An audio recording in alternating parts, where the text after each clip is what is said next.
Halo, selamat datang di Kongko United VM United Biro United. Di kesempatan kali ini gue pengen ngomongin tentang Casemiro dan Ronaldo dan apakah mereka layak mendapat kritisan dan juga orang pada bilang oh mereka ini udah apa cocoknya jadi cadangan saja ya. Casemiro McTominay lebih baik jadi jadi first team, Casemiro cadangan dan juga Rashford jadi first team, Ronaldo cadangan. Ya, kita mulai dari Casemiro dulu ya. Casemiro kelihatan masih belum ngegel sama tim, bahkan performanya masih on off lah kalau gue bisa bilang ya. Belum kelihatan bagus-bagus banget jujur aja, tapi kalau gue sih jujur aja kalau gue mau bilang untuk Casemiro, kenapa dia belum ngejar sama tim? Ya jelas itu masalahnya adalah di Glazer dan juga di Murto, John Murto atau Richard Arnold lah, mereka satu satu apa satu satu satu badan lah tuh mereka semua ya. Jadi kenapa kesalahan mereka? Ya karena Casemiro dibeli terlalu telat ya, dibeli bukannya di bulan Juni, kita beli sebelum preseason. Ya itu adalah the best time untuk beli pemain inti ya karena dia ikut preseason udah kenal sama pemain teammates-nya, udah kenal cara bermain teammates-nya segala macam, itu bakal lebih bagus dan bakal lebih ngejel untuk Casemiro. Tapi faktanya adalah dibeli telat, nggak ikut preseason, langsung dicemplungin ke tim inti yang udah main bareng lama banget gitu kan, yaitu McTominay ya. Dan kita jujur gue sih males mau ngedebatin tuh siapa yang lebih bagus, kasih McTominay itu gue males banget ngedebatinnya karena itu nggak ada perdebatan.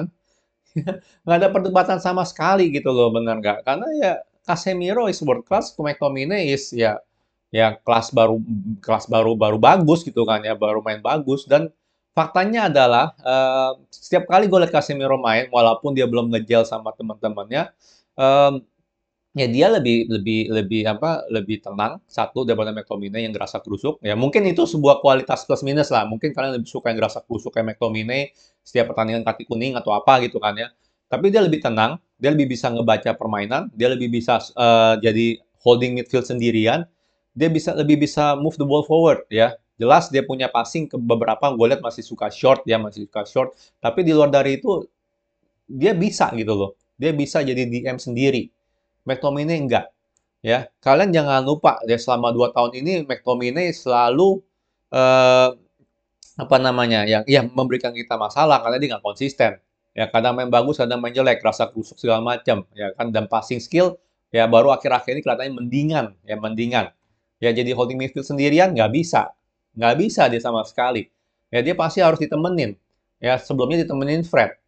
Ya kan? Terus sekarang temen Erikson. Sekarang pertanyaannya gue gini, kalau lu pengen jadi McTominay first team cuma gara-gara ya 4 pertandingan terakhir lah atau tinggal itu dia main bagus itu kan ya. Lu pengen dia jadi holding midfield inti kita. Pertanyaannya kalau nggak ada Erikson gimana? Apakah dia bisa sendirian? Apakah dia bisa sendirian main si skema 4-3-3-nya Erik Ten Hag? Bisa nggak? Pertanyaannya seperti itu aja deh.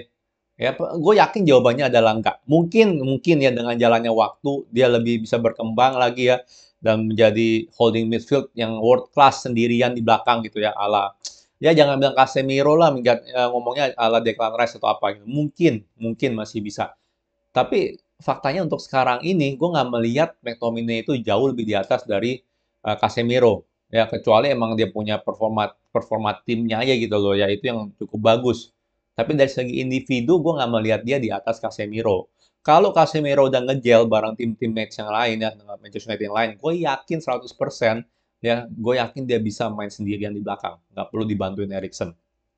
Ya, dan oke, kita kita melihat start pertamanya Casemiro kemarin ya pas melawan Sociedad. Tapi gimana ya? Lu lihatlah gitu loh, komposisinya kan rada aneh gitu tim. Ya oke dia dipasangin juga dengan siapa? Dengan Erikson, tapi dia juga ada dipasangin dengan Fred di babak kedua. Ya, lu bisa bayangin dipasangin juga sama Fred. Ya, kalau lu lihat McTominay Fred sama Casemiro Fred, jelas Casemiro jauh lebih bagus dibanding McTominay. Ya, McTominay itu sangat bergantung sama siapa temannya dia di belakang. Ya, permasalahannya di situ. Orang melihat sekali, ah Casemiro mainnya jelek, oh kita kalah nih. Oh Casemiro out, ya kan Casemiro cadangan, McTominay in.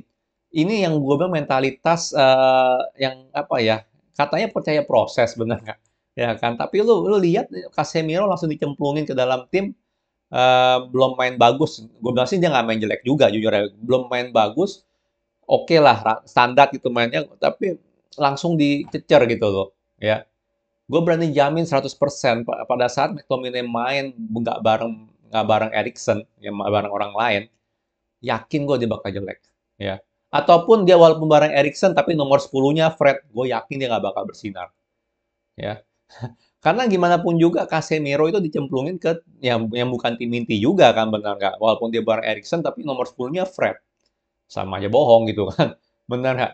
Ya, jadi untuk Casemiro, gue sih bilang ini nggak ada argumen sama sekali siapa yang lebih bagus, ya. Jelas Casemiro jauh lebih bagus, cuman masalahnya itu, ya transferan terlalu lambat, dia belum nggak ada preseason sama sekali dengan Manchester United, em, jadi it's a problem gitu sih. Ya mungkin agak ada apa barrier language barrier lah, jadi ada masalah bahasa.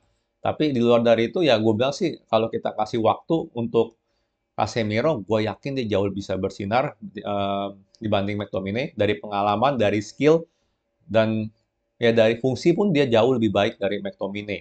Ya, gue pengen lihat kita main 4-3-3 lagi gitu, jujur aja sih kayak preseason. Ya, tapi dengan Casemiro sendirian di belakang gitu loh, ya jadi DM. Itu sih gue pengen lihat lagi. Untuk dengan McTominay sendirian, gue nggak yakin kita bisa lakukan itu. Ya, selanjutnya kita ngomongin Ronaldo. Ya, jadi Ronaldo juga jadi cecaran yang sangat, bentar, gue benerin dikit nih, turunin dikit Ronaldonya. Ya, jadi Ronaldo termasuk jadi cecaran juga. Dan gue sih jujur kalau untuk Ronaldo, gue ada beda pendapat. Banyak yang bilang mendingan mainin Rashford, Rashford lebih bagus segala macam bla bla bla. Ya jadi ya begitulah sekali lagi mentalitas fans MU beberapa tuh gue suka pertanyakan ya. Kalau orang lagi main bagus langsung dipuji udah kayak dewa. Kalau lagi jelek langsung suruh dibuang, langsung out. Ya ini yang gue kurang setuju. Tapi untuk masalah Ronaldo ya itu jelas performa yang kurang bagus dari dia. Babak pertama menurut gue sih nggak bisa salahin Ronaldo. Kemarin dia lawan Sociedad karena sekali lagi ya nomor 10-nya Fred itu loh, benar kah? Ya, nomor 10-nya Fred, bukan Bruno. Ya, babak kedua nomor 10-nya Bruno jauh lebih mending. Um, tapi tetap dia punya finishing lagi off, dia punya touch lagi off, kontrolnya lagi off. Ya, kenapa bisa off? Apakah ini udah selesai gitu Ronaldo? Ya, menurut gue sih enggak. Ya, kalau semua yang gue omongin tadi, finishing off, touch off atau itu apa timingnya off segala macam itu menurut gue itu masalah match fit doang. Dia belum match fit ya dan dia belum match fit ya. Kesalahan siapa? Kesalahan dia sendiri, jujur aja. Dan dia nggak mau ikut preseason, ya kan dia malah nyantai-nyantai di mana nunggu nunggu apa nunggu Todd Bowley beli dia atau apalah gitu kan. Jadi ya salah Ronaldo sendiri sih kalau untuk Ronaldo. Ya tapi kalau mengatakan Rashford lebih baik dari Ronaldo, gue sih itu menurut gue kurang setuju. Kalau dari segi stamina, dari segi pace ya kecepatan, ya jauh lah Rashford lebih bagus ya karena ya umur 38 gitu coy, bener nggak lah umur 20-an. Ya lu mah yang ya sorry aja Ronaldo sih masih fisiknya masih top class lah kalau gue bilang, tapi tetap aja lu nggak bisa ngelawan umur gitu loh, bener nggak?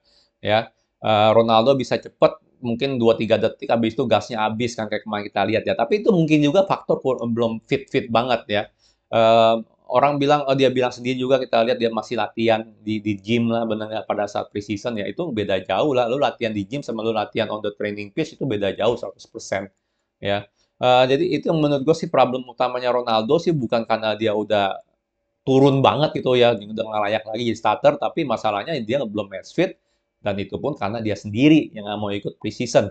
Ya ini gua nggak salahin Murto loh, jadi gua orangnya cukup terbuka. Ya gue bukannya apa-apa nyari kesempatan salahin manajemen, tapi ini salah Ronaldo sendiri gitu loh, dia nggak mau ikut preseason, ya kan? Dia ngarepin keluar. Ya ini salah dia sendiri, harusnya dia tetap ikut preseason. Ya kan, tetap ikut preseason, ngomong sama si Ten Hag, tolong dong jangan banyak mainin gua, ya kan, gua mau ikut preseason. Tetap profesional lah ibaratnya sih. Sorry aja ya buat Ronaldo fans club. Tetap profesional dia harusnya. Ikut preseason, mungkin nggak main terlalu banyak ya kan untuk menghindari cedera kalau seandainya dia beneran pindah. Dan hal seperti ini harusnya nggak terjadi. Ya gue melihat Ronaldo itu seseorang yang belum match fit. Ya belum match fit sama sekali. Ya kalau namanya touchnya jelek, timingnya jelek, ya kan intuisinya nggak ada gitu ngerti nggak ibaratnya di depan ya menurut gue sih itu masalah match fit doang. Ya dan jangan langsung bilang Rashford lebih bagus ya kan sebelumnya kalian hina-hina Rashford benar nggak? Ya kan? Wah terlalu banyak gocek, waduh terlalu banyak dribbling ya biasalah Juice FC keluar gitu kan. Tapi faktanya adalah untuk Ronaldo ya dia belum match fit aja sih kalau gue bilang ya. Apabila kalau dia ada Mesut, apakah lebih bagus dari Rashford? Dari segi pace sudah pasti nggak bakal menang, tapi dari segi positioning, movement, timing harusnya jauh lebih bagus dari Rashford ya. Sebagai striker ya, ingat ya. Kalau lu lihat-lihat nih, gue akuin Rashford berkembang. Ya, gue akuin. Dalam arti dia lebih dewasa lah. Ya kan gue udah bikin juga videonya. Dia lebih dewasa. Dia nggak cuman kalau dari dekat kotak penalti nggak cuma mau gocek-gocek, bener nggak? Terus mau nembak nggak? Ya dia masih ngelihat ada temennya siapa, bener nggak? Dua gol United kan emang gara-gara passingnya dia, ya benar nggak? Itu gue akuin. Oh, mulai ada kualitasnya nih Rashford sebagai striker, ya kan? Artinya dia bisa league up play lah, benar nggak? Cuman luar dari itu, kapan dia harus masuk kotak penalti, kapan dia harus finishing, itu masih masih kurang untuk Rashford. Movementnya masih kurang, off the ball movementnya masih kurang, intuisi masuk kotak penalti masih kurang. Ya, kita bisa lihat untuk Ronaldo, dia selalu ada di tempat yang benar gitu pada saat kita crossing segala macam, dia selalu ada di tempat yang benar. Cuman masalah timing aja, ya kan, kontrol sama yang lain. Dan itu menurut gue sih bakal menjadi lebih tajam kalau dia sering main, lebih lebih sering main lagi lah, lebih sering ke expose sama pertandingan gitu loh. Kalau untuk Rashford dia masih harus belajar. Sekarang gini, golnya dia yang nggak melalui counter attack kan nggak banyak, paling cuma satu ya. Ya kan yang Erikson doang tuh yang ya paling cuma yang Erikson doang yang golnya dia yang bukan counter attack. Itu pun dari counter attack sih, tapi dalam arti kita bukannya long ball, dia lari terima bola terus nembak ya. Kalau nggak salah sih cuma satu loh, ya. Tapi untuk yang dia benar-benar positioning bagus untuk terima umpan atau apa untuk finishing, I don't see that happen gitu loh. Gue nggak lihat nggak inget ada. Ya mungkin mungkin gue salah. Coba kalian bisa koreksi gue kalau gue salah. Seingat gue sih nggak ada yang golnya dia di assist sama Erikson doang itu yang menurut gua oh ya udah nih ini dia berada di posisi yang benar gitu benar nggak ya kayak kalian bilangnya oh Erling Haaland cuman bisa tap in doang ya tapi lu bisa nggak ada intuisinya untuk tap in untuk berada di posisi tap in di saat yang tepat ya kan di nggak dan lolos dari jagaan ini gitu loh defender ya itu intuisi striker dan lu nggak tentu bisa lu taruh Maguire di depan lu pikir bisa dia tap in begitu. Tap in sih gue yakin dia bisa, tapi ya dia bisa berada di posisi itu nggak pada saat yang tepat dan pada saat timing yang ya pada saat yang tepat itu pada saat orang mau ngumpan pada saat juga dia ngalahin ini gitu ngalahin defender lawan bisa berada di depan defender lawan ya karena nggak semudah itu gitu nyari positioning buat tap in seperti itu dengan adanya dua tiga central defender gitu di dalam kotak penalti. Ya, jadi jangan terlalu meremehkan tap in gitu. Serius aja sih. Ya, jadi itu ya untuk Ronaldo sama Casemiro. Ya, gue tetap berpendapat bahwa kalau untuk Casemiro 100% gue yakin kalau dia udah ngejel sama teammates, kalau dia udah ngejel sama taktiknya Ten Hag, gue yakin 100% Casemiro bakal jauh lebih bagus daripada McTominay. Itu bukan perdebatan lah, ya, itu bukan perdebatan. Kalau untuk Ronaldo, ada plus minusnya gue bilang dengan Rashford sekarang ini jelas dari segi fisik Rashford lebih bagus sekarang ini, tapi dari segi movement of the ball movement, finishing, intuisi masih kalah Rashford dengan Ronaldo ya. Gue nggak bilang Ronaldo 100% lebih bagus atau apa ya, atau gue bilang Rashford lebih bagus juga enggak ya karena Rashford masih lebih belajar banyak gitu. Masih jauh lebih belajar banyak ya. Bahkan gue bilang Martial sendiri lebih bagus ketimbang Rashford dalam segi ya sudah menjadi striker gitu loh ya. Semua gol-golnya si Rashford gue lihat itu kebanyakan golnya seorang winger bukan gol seorang striker gitu ya kan enggak banget gitu loh enggak bukan banget ya emang kalau dia punya link up play menurut gue sih itu bisa jadi kualitas dia sebagai striker tapi kan kita perlu perlu seorang striker yang ngisi kotak penalti yang create space dengan menarik central defender kita gitu central defender lawan itu penting banget untuk disadarin sih kalau gue bilang ya. Oke, gimana pendapat kalian tentang Rashford versus Ronaldo dan juga McTominay versus Casemiro ya? Gue yakin banyak karena kayak kemarin kita kalah pasti bilangnya Rashford atau McTominay lebih bagus. Tapi gue pengen tahu dong di komen pendapat kalian tentang dua hal ini ya, karena menurut gue menarik ya. Oke, by the way, sorry sebelum gue udahin, em, Premier League ditunda ya. Gue nggak tahu berapa lama. Yang pasti minggu ini lawan Crystal Palace itu kita nggak jadi main ya. Itu ditunda nggak tahu sampai kapan. Ya, jadi nggak ada video preview lah sampai sampai jelas kapan ya. Tapi Europa League tetap main harusnya. Jadi kita bakal atau nextnya lawan Omonia atau Sheriff lah gue nggak ingat. Kayaknya sih lawan Sheriff nextnya. Itu tetap tetap ada ya. Cuman Premier League aja yang libur minggu ini. Oke, sekian video dari gua. Kalau suka jangan lupa like, subscribe, and thank you for watching.